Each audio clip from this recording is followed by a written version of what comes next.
900,000. Then the other challenge we pointed out as a multi-agency is that there is a challenge at the family level brought about by poor parenting, and one that was caused by the containment measures during COVID-19. People began drinking from home, and which is really interfering with the family unit. Also, we pointed out the emerging trends.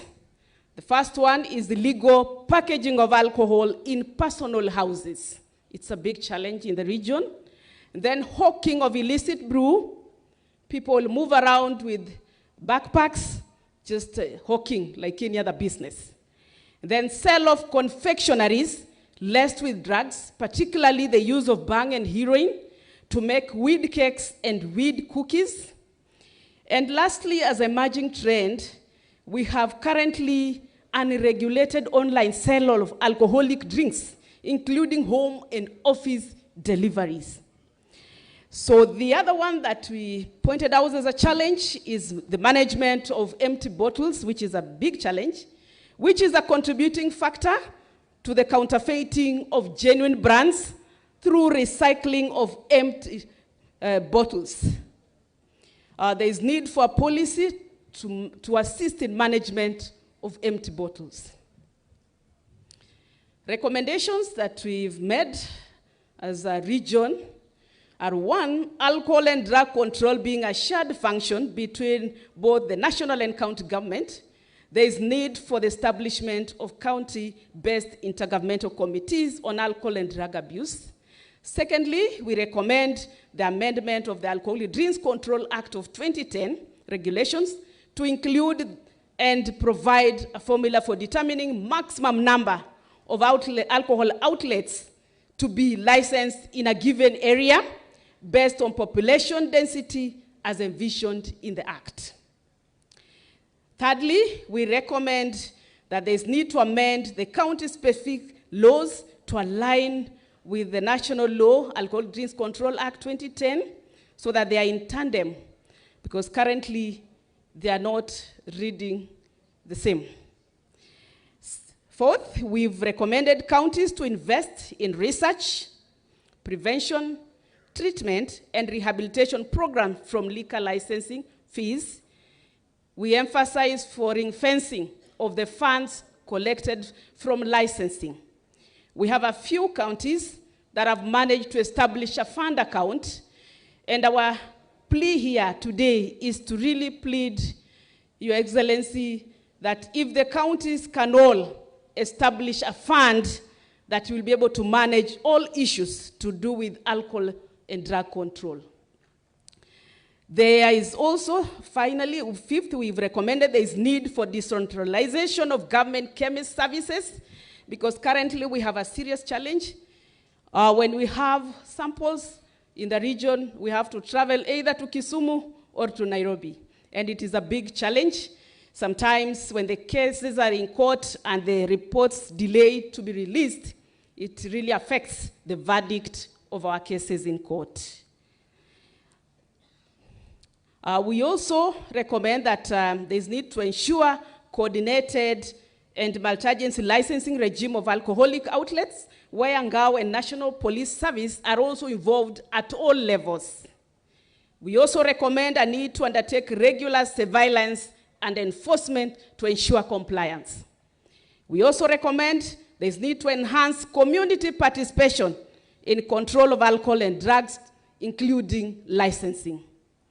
We also recommend a need for a structured training for addiction professionals. As we talked about the huge number of people that are affected, there is need for personnel to be given capacity to handle the persons that are affected with addiction. There is need to standardize hours of operation for alcoholic outlets so that they are all the same in terms of opening hours and closing hours. We want to thank you very much. Maybe just to point out, as I was talking about the government chemist, there's a challenge currently in the region whereby we have a challenge when we do raids. They are expected to supply the whole consignment for analysis. Sometimes it is quite hectic if you have like 100 drams of liquor that you've seized, and you expected to take it all for analysis. Previously, we just used to take samples so that through that you get the report to help with the processing of the cases in court. But currently,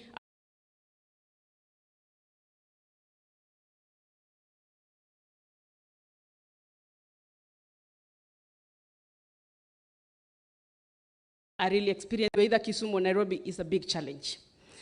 Then shortly, Your Excellency, we also have a short documentary. When we're talking about the program for the reformed brewers, it's a short documentary for about 5 minutes only that we wish to play so that we really get to understand what we notorious brewers to quit brewing in order to do something else in alternative. So thank you very much. We're going to watch it briefly. Kaunti ya Kisii. Zaidi ya wauzaji na waraibu wa pombe haramu 1000 katika kaunti za Elgeyo Marakwet, Nandi, Pokot Magharibi na Uasin Gishu wameamua kuacha uraibu huo na kugeukia kilimo na biashara ndogondogo. Watengenezaji pombe ambao kwa wakati mmoja walikuwa sugu wamebadili mienendo baada ya zaidi ya miaka 20 ya kucheza mchezo wa paka na panya na maafisa wa polisi na mamlaka ya Nakada. Wengi wao ambao walitegemea vileo kulea familia zao sasa wana simulizi tofauti kabisa, kama anavyotuarifu Ben Kirui.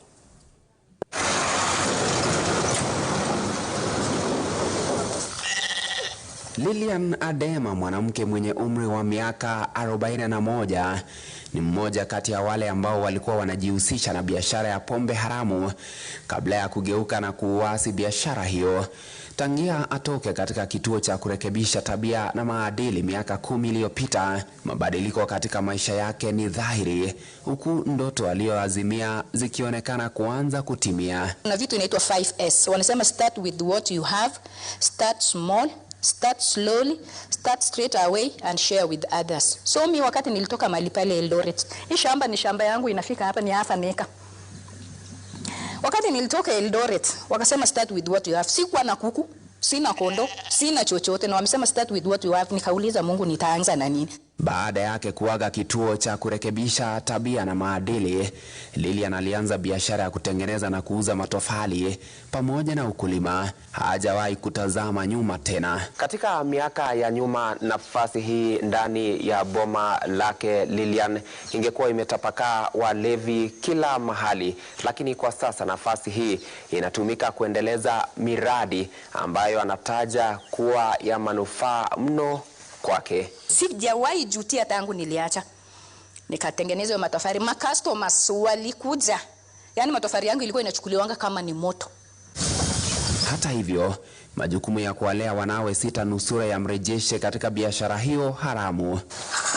Dina Rono, mwanamke wa miaka 50, ana majukumu ya kuwalea wanawe 2 mikononi mwake peke yake.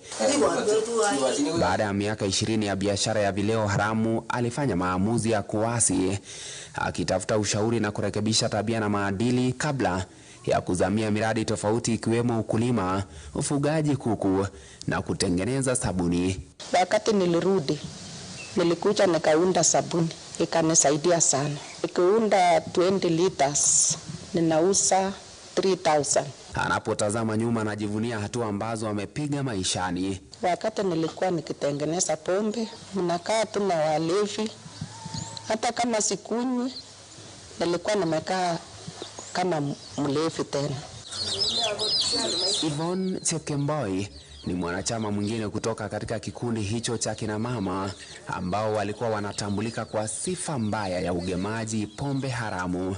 Minyororo ya biashara hiyo iliyomfunga kwa miaka 8 sasa imekatika. Hata chief sasa kwa upande wangu amepumzika, kwa sababu angetoka tu ofisini, kwa sababu ofisi yake wakati huo ilikuwa tu hapa karibu 100 meters, hiyo ilikuwa ofisi yake.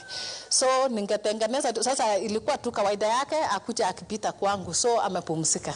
Hata kwa data crime yetu tulikuwa tumebrand ye the most wanted. Tulipozuru kwake, alikuwa katika harakati za kupalilia shamba lake hili la mboga na nyanya. Kando na hilo,